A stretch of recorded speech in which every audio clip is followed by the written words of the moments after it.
Famous line from a classic movie. There's phrases like, "Luke, I am your father," or "The first rule of Fight Club is you do not talk about Fight Club."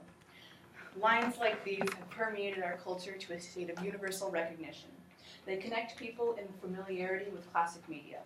The way we tell stories exemplifies our shared values in our communities, and growing up in McGuire, as I did, this importance was increased tenfold. Through our shared love of movies and musicals, I learned how to connect to my relatives and move their perception of me from the baby of the family to respected, talented adult.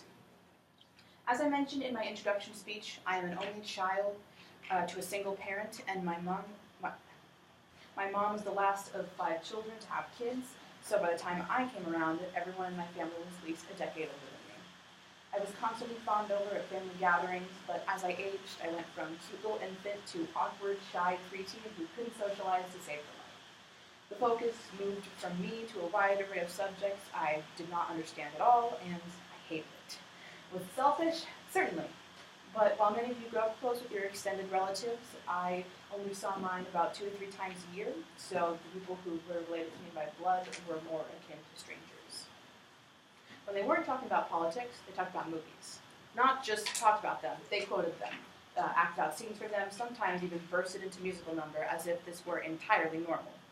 I would ask my mom what on earth they were talking about, and she would prattle off a list of names of movies and musicals she'd watched with her siblings and parents when she was growing up, such as Singin' in the Rain, Music Man, Mr. Mom, It's a Wonderful Life, that kind of thing.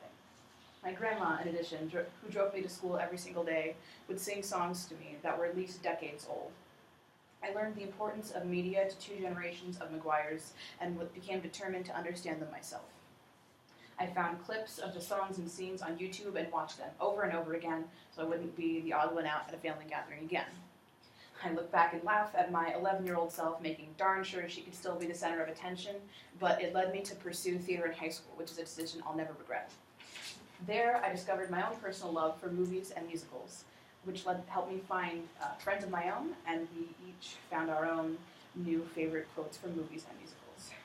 The impact of that decision wasn't clear to myself until the opening night of our school's production in my senior year of high school of Bye Bye Birdie, which I participated in.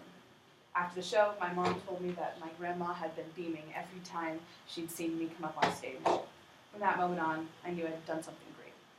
Today, my favorite quote from a musical is the same one as my grandma's, one she would sing to me all the time.